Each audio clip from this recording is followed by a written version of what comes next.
এই ক্লাসে আমি আপনাকে দেখাবো আপনি কিভাবে প্রোডাক্ট চেকআউট পেজ কাস্টমভাবে ডিজাইন করবেন। তো এইজন্য আমি এখানে ওয়েবসাইটের মধ্যে শপ পেজের মধ্যে ক্লিক করব।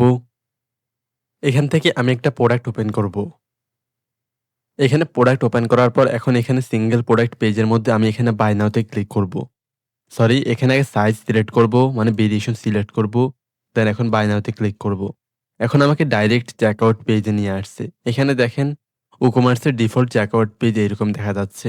তো এটি আমি এখন কাস্টমভাবে ডিজাইন করব। এইজন্য আমি ওয়ার্ডপ্রেস ড্যাশবোর্ডে যাব। এখান থেকে পেজেস এ ক্লিক করব। এখানে আপনি ই-কমার্স প্লাগইন ইনস্টল করার সাথে, সাথে এখানে একটি চেকআউট পেজ ক্রিয়েট হয়ে যাবে। তো আপনি এই চেকআউট পেজের মধ্যে এডিটে ক্লিক করবেন। এডিটে ক্লিক করার পর রাইট পাশে টেমপ্লেট থেকে এলিমেন্টর ফুল উইডথ সিলেক্ট করবেন। এরপর এখানে আপডেটে ক্লিক করবেন। দেন এখানে এলিমেন্টর দিয়ে কাস্টম ডিজাইন করার জন্য এখানে এডিট উইথ এলিমেন্টরে ক্লিক করবেন। তাহলে আপনাকে এলিমেন্টর এডিট প্যানেলে নিয়ে যাবে। এখানে আসার পর ডিফল্টভাবে কিছু টেক্সট বা এলিমেন্ট এড করা থাকতে পারে। আপনি এগুলো ডিলিট করে দিবেন। তো আমি ডিলিট করে দিয়েছি। এখন এখানে একটা কন্টেইনার নিব। এইজন্য প্লাস আইকনে ক্লিক করব, দেন প্লেক্স বক্সে ক্লিক করব। এইখানে 1 কলামের এই কন্টেইনার নিয়ে নিব। কন্টেইনার সিলেক্ট করব।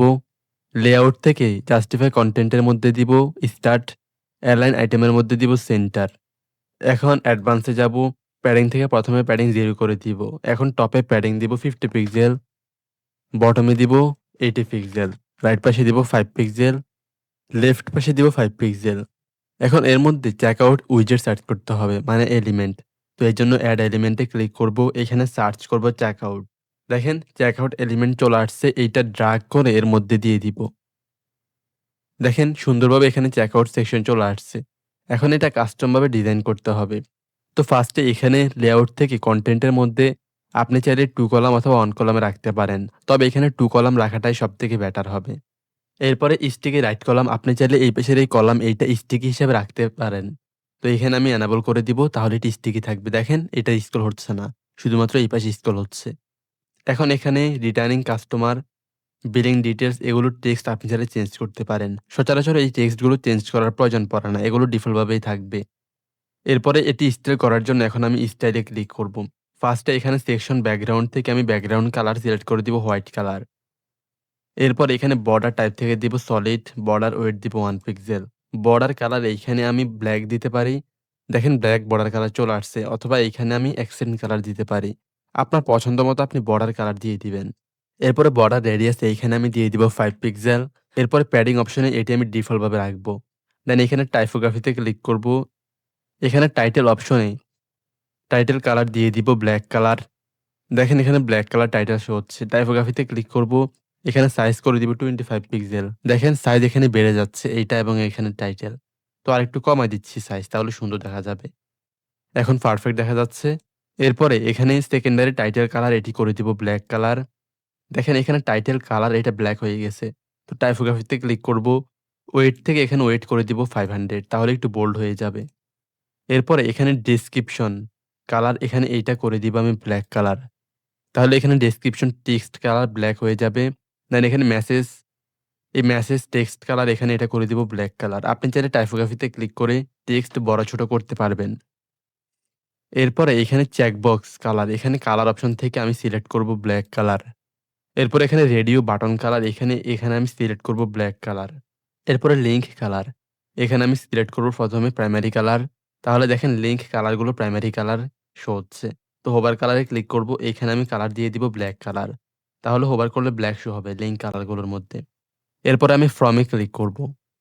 এখানে ফ্রম অপশন থেকে এই ফ্রম লেবেল কালার চেঞ্জ করার জন্য এখানে ক্লিক করব। দেন কালার এখানে দিয়ে দিব ব্ল্যাক কালার। এখন টাইপোগ্রাফিতে ক্লিক করব।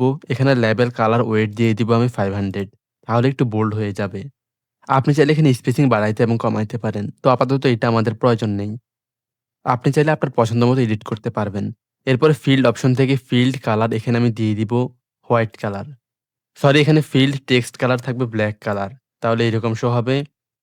ব্যাকগ্রাউন্ড কালার আপনি চাইলে চেঞ্জ করতে পারেন। তো আপাতত এটা আমি ডিফল্ট ভাবেই রাখবো। এখানে বর্ডার দিব। এইজন্য বর্ডার টাইপ থেকে দিব সলিড, বর্ডার ওয়েট দিব 1 পিক্সেল। বর্ডার কালার এখানে আমি হালকা একটি কালার দিয়ে দিব। কালার একটু হালকা করে দিচ্ছি, তাহলে দেখতে সুন্দর দেখা যাবে। বর্ডার রেডিয়াস এখানে আমি দিয়ে দিব 5 পিক্সেল। তাহলে এখানে একটা বর্ডার চলে আসবে। বর্ডার রেডিয়াস চলে আসবে। এরপর এখানে বাটন, বাটন অপশন থেকে টেক্সট কালার আমি করে দিব হোয়াইট কালার। ব্যাকগ্রাউন্ড টাইপ থেকে ব্যাকগ্রাউন্ড কালার আমি করে দিব প্রাইমারি কালার অথবা ব্লাক কালার করে দিচ্ছি। দেখেন বাটন ব্লাক কালারে চলে আসছে। হোভারে ক্লিক করব। হোভার টেক্সট কালার থাকবে হোয়াইট কালার। ব্যাকগ্রাউন্ড টাইপ থেকে ব্যাকগ্রাউন্ড কালার আমি দিয়ে দিব প্রাইমারি কালার। তাহলে হোভার করলে এরকম শো হবে। এখানে এখন বর্ডার, এই বর্ডার টাইপ থেকে আমি বর্ডার রিমুভ করে দিব। এইজন্য বর্ডার টাইপ থেকে আমি নানে ক্লিক করব। তাহলে এখানে কোনো বর্ডার থাকবে না। দেখতে সুন্দর দেখা যাবে। এরপরে প্যাডিং অপশন থেকে আপনি চাইলে বাটন প্যাডিং বাড়াইতে এবং কমাইতে পারবেন।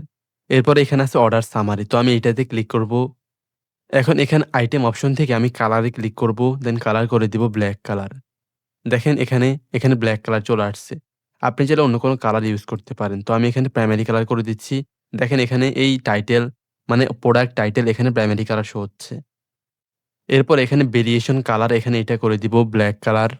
এরপরে ডিভাইডার কালার এখানে এটা করে দিব ব্লাক কালার।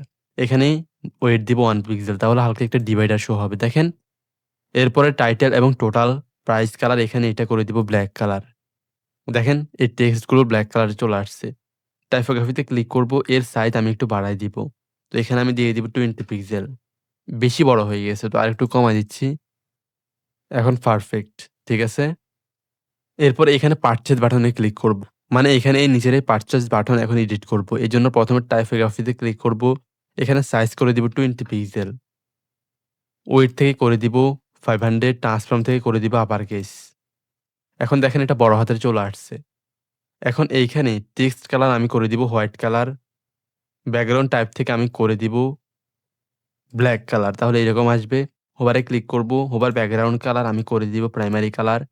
টেক্সট কালার এখানে আমি করে দিব হোয়াইট কালার। তাহলে এখানে হোভার করলে এরকম শো হবে। দেখেন খুবই সুন্দরভাবে এখানে শো হচ্ছে। এখন এখানে বর্ডার রেডিয়াস আমি করে দিব 5 পিক্সেল।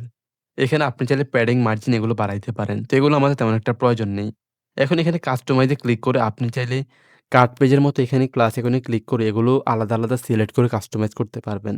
তো এখন এগুলো প্রয়োজন নেই। আমি যেহেতু একবার এখান থেকেই ডিজাইন করেছি, তো এগুলো প্রয়োজন নেই। আপনি যদি স্পেসিফিক কোনো কিছু এখানে কাস্টমাইজ করতে চান, তাহলে এইটা সিলেক্ট করতে পারেন। তো এখানে এখন এই চেকআউট পেজ ডিজাইন করার পর এখন এখানে পাবলিশ এ ক্লিক করব। পাবলিশ হয়ে গেছে। এখন এটি রেসপন্সিভ চেক করব। দেখেন ট্যাবলেট ভিউতে 100% রেসপন্সিভ। মোবাইল ভিউতে চেক করব। এখানেও 100% রেসপন্সিভ। দেখেন পারফেক্ট ভাবে। এখন এখানে সবকিছু রেসপন্সিভ যেহেতু ঠিক আছে, এখন আবার ডেস্কটপ ভিউতে ক্লিক করব। তো এখন আমি ওয়েবসাইটে যাব। এখানে এখন এই চেকআউট পেজের মধ্যে একবার রিলোড করব। রিলোড করার সাথে, সাথে এখানে দেখেন কাস্টম ভাবে ডিজাইন করা চেকআউট পেজ এখানে চলে আসছে। এখন এখানে কাস্টমার জাস্ট তার নেম, তার কান্ট্রি সিলেক্ট করবে। এরপরে এখানে স্টেট অ্যাড্রেস দিবে। এরপরে টাউন বা সিটি অ্যাড্রেস দিবে। এখানে ডিস্ট্রিক্ট সিলেক্ট করে দিবে। দেন এখানে জিপ কোড দিবে, মানে পোস্ট কোড দিবে, মোবাইল নাম্বার দিবে, ইমেইল অ্যাড্রেস দিবে। এরপর এইখানে এরিয়া সিলেক্ট করবে, শিপমেন্ট এরিয়া। এরপরে পেমেন্ট মেথড সিলেক্ট করে জাস্ট প্লেস অর্ডারে ক্লিক করলেই অর্ডার প্লেস হয়ে যাবে। সাপোজ এইখানে আপনাকে দেখানোর জন্য আমি সবগুলো এখানে ফিল আপ করে দিয়েছি। এখন এইখানে যেহেতু অটোমেটিকভাবে cash on delivery payment gateway add করা আছে, এখন এইখানে আমি প্লেস অর্ডারে ক্লিক করব। দেখেন এইখানে অর্ডার সাকসেসফুলি প্লেস হয়ে গেছে। তো এখন আশা করি এই ক্লাসের মধ্যে আপনি বুঝতে পেরেছেন আপনি কিভাবে WooCommerce এর ডিফল্ট চেকআউট উইজেটস দিয়ে আপনি চেকআউট পেজের মধ্যে একটি কাস্টম ডিজাইন করবেন।